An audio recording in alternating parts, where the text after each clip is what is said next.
ہندوستان اور خراسان یعنی موجودہ افغانستان کا ذکر۔ ابن ماجہ کی روایت ہے عن عبداللہ ابن الحارث رضی اللہ تعالی عنہ قال رسول اللہ صلی اللہ علیہ وسلم یخرج ناس من المشرق یؤتون للمہدی یعنی سلطانہ، یعنی سلطانہ، دونوں طرح سے پڑھ سکتے ہیں۔ حضرت عبداللہ ابن حارث فرماتے ہیں رضی اللہ تعالی عنہ کہ حضور نے ارشاد فرمایا مشرق کی طرف سے وہ فوجیں نکلیں گی، لوگ آئیں گے جو عرب میں مہدی کی حکومت قائم کریں گے۔ یہ مہدی کون ہوں گے اس کا ذکر میں ذرا بعد میں کروں گا، لیکن نوٹ کر لیجئے کہ مہدی سے پہلے لازماً کسی مشرقی علاقے کے اندر وہ نظام قائم ہو چکے گا، تب وہاں سے فوجیں آئیں گی نا۔ یہ مشرق کون سا ہے؟ عرب کے مشرق میں آپ چلیے ایران بھی آ جائے گا، افغانستان بھی ہے، پاکستان بھی ہے، اور اگر اسے اور توسیع دے تو ہندوستان بھی ہے۔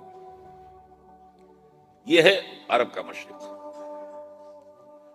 اس سے فوجیں جائیں گی، اس کا کیا مطلب ہے کہ اس میں سے کسی جگہ پر نظام خلافت پہلے قائم ہو جائے گا تاکہ وہاں سے فوجیں جائیں گی جو جزیرہ نما عرب میں حضرت مہدی کی حکومت کو قائم کریں گی۔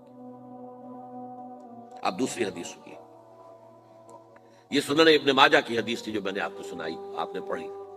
دوسری عن ابی ہریرہ رضی اللہ تعالی عنہ، یہ ترمذی شریف کی روایت ہے، قال قال رسول اللہ صلی اللہ علیہ وسلم یخرج من خراسان رایات سود لا يردها شیء حتی تنصب بایلیا، خراسان کے علاقے سے سیاہ جھنڈے لے کر فوجیں آئیں گی، ان کا رخ کوئی موڑ نہیں سکے گا، ان کو پیچھے پھیر نہیں سکیں گے کوئی بھی، یہاں تک کہ وہ یروشلم میں جا کر جھنڈے نصب کر دیں گے۔ ایلیا حضور کے زمانے میں یروشلم کو کہتے تھے۔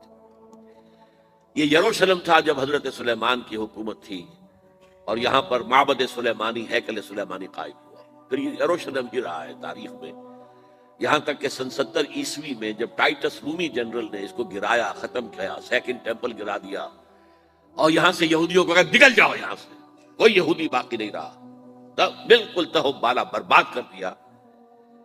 اس کے کوئی 150 سال بعد ہیڈریان، رومن ایمپرر ہیڈریان، اس نے پھر دوبارہ آباد کیا اس شہر۔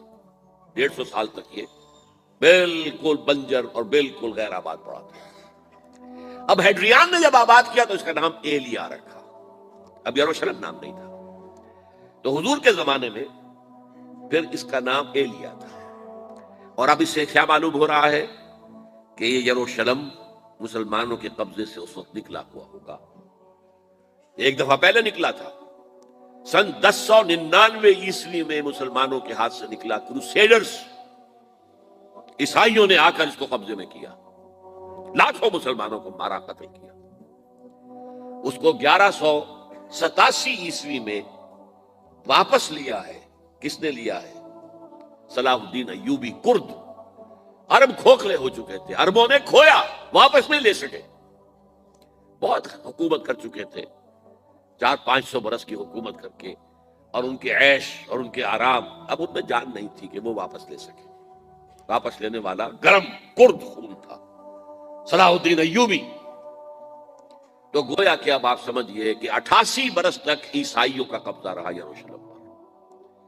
اب 1967 میں یہودیوں نے قبضہ کیا ہے، اور اب 38 برس تو ہو گئے، 88 نہیں تو 38 برس تو ہو گئے، لیکن وہ دور آئے گا کہ اب پھر لیں گے، لینے والے عرب بھی نہیں ہوں گے، خراسان کے علاقے سے فوجیں آئیں گی۔ یہ خراسان کیا تھا؟ ایلیا تو میں نے آپ کو بتا دیا، یروشلم کا نام ہے۔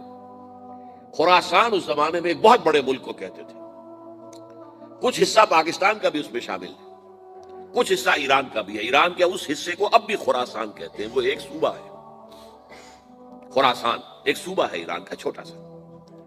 پاکستان میں خاص طور پر یہ جو علاقہ مالاکنڈ ایجنسی کہلاتی ہے، اس سے اوپر جتنا علاقہ ہے، اور یہ جو واخان کی ایک پٹی آتی ہے اوپر، واخان افغانستان کی ایک پٹی سی دم سی چلی آتی ہے جو جا کر چائنا کی سرحد سے مل جاتی ہے، یہاں سے لے کے یہاں تک یہ جو مالاکنڈ کا وہ درہ ہے اور پہاڑ ہے، یہ بھی خراسان کا حصہ ہے۔ باقی تقریباً 2/3 آف افغانستان، شاودرن حصہ نہیں ہے خراسان کا حصہ، یہ سیستان کہلاتا تھا، یہ خراسان نہیں ہے، لیکن یہ کہ اوپر کا 2/3 آف افغانستان اور اس کے ساتھ یہ جو عرب، جو اب یہ ترک ممالک آزاد ہوئے ہیں سوویت یونین کی ڈسولوشن کے ساتھ۔